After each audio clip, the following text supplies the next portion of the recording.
Tea Party activists are gathering right now in the nation's capital to mark Tax Day. It's also the end of the 19-day, 49-stop tour organized by the Tea Party Express, and they've been protesting big government, big spending, and high taxes. And there are rallies scheduled all over the country today, including Chicago, Ann Arbor, and Albuquerque. Another major rally will be held near the Washington Monument tonight at 6. And Republican Congressman Ron Paul of Texas will be attending and speaking at tonight's rally, and he's likely to get a hero's welcome from the anti-tax activists because he wants to completely eliminate the income tax and abolish the IRS. In fact, at last weekend's Southern Republican Leadership Conference, Congressman Paul came in second in their straw poll. He was just one vote behind Mitt Romney.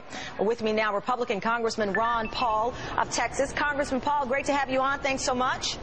Thank you. Good to be with you. So let me ask you, what do you think of these huge rallies again today, Tax Day? You're going to speak to the folks there. What do you plan to tell them tonight? Probably the same old thing I've been talking about for the last 30 years. The government is too big, they spend too much money, and the deficit is going to be very, very damaging to us. We're in the midst of the damage that deficits bring. We have a severe financial crisis. I don't think it's over. I think it's going to get a lot worse. We're much poorer than we used to be. We live on borrowed money.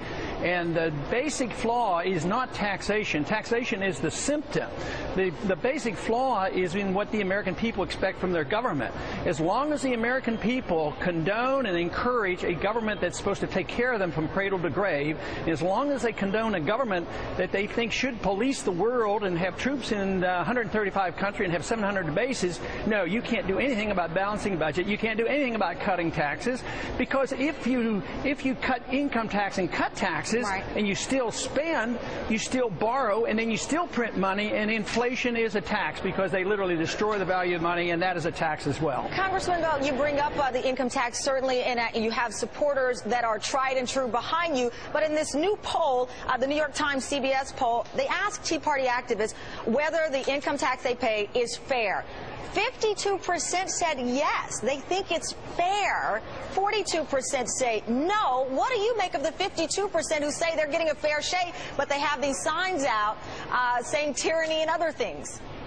I don't know. I don't know the accuracy of a poll like that. Right. All I would say is 42% of the American people, they're sick and tired of it. Our numbers are growing. It used to be 10% of us thought it was bad. So I would say compared to 30 years ago when I started, we're making great progress. But once they realize the consequence of what we're doing, yes, they're going to be willing to give up on their taxes. Matter of fact, some of those people might have been poor enough where they didn't have to pay taxes. So maybe that's why they thought it was fair. Well, you know, that's interesting you bring up the poverty, because also in this poll, it says that the Tea Party members who participated in the poll believe that blacks are greatly benefiting from this administration more than whites, and that somehow poor people are benefiting greatly. But set that aside, you have been incredibly popular. You came out on top in that straw poll at CPAC. As I mentioned, you were just behind Mitt Romney by 1 point.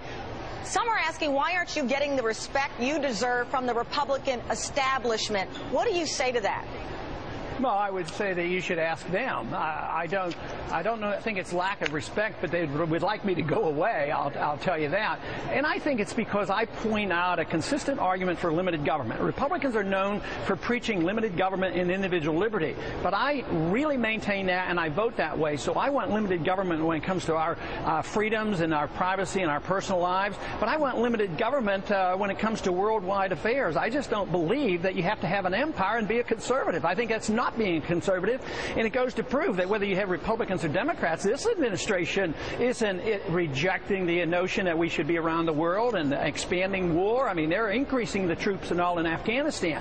So I think this embarrasses the leadership because they preach one thing and they want to get their votes and say, we are the party of limited government and balanced budgets. But they lost a lot of credibility. The Republicans had a chance, and I think nobody likes to be pointing, have a finger pointing and say, hey, why don't you live up to your promises? But that's why the people are frustrated, and I think that's why there's a lot of people, especially the young people, who like the message I've been delivering. Well, Congressman Ron Paul, it's always a great pleasure having you on, and I should also point out your son Rand Paul is doing very well yes, in Kentucky as well. The numbers show really good for him. Thank you very much. I greatly appreciate having you on. Thank you. Thank you. And breaking news.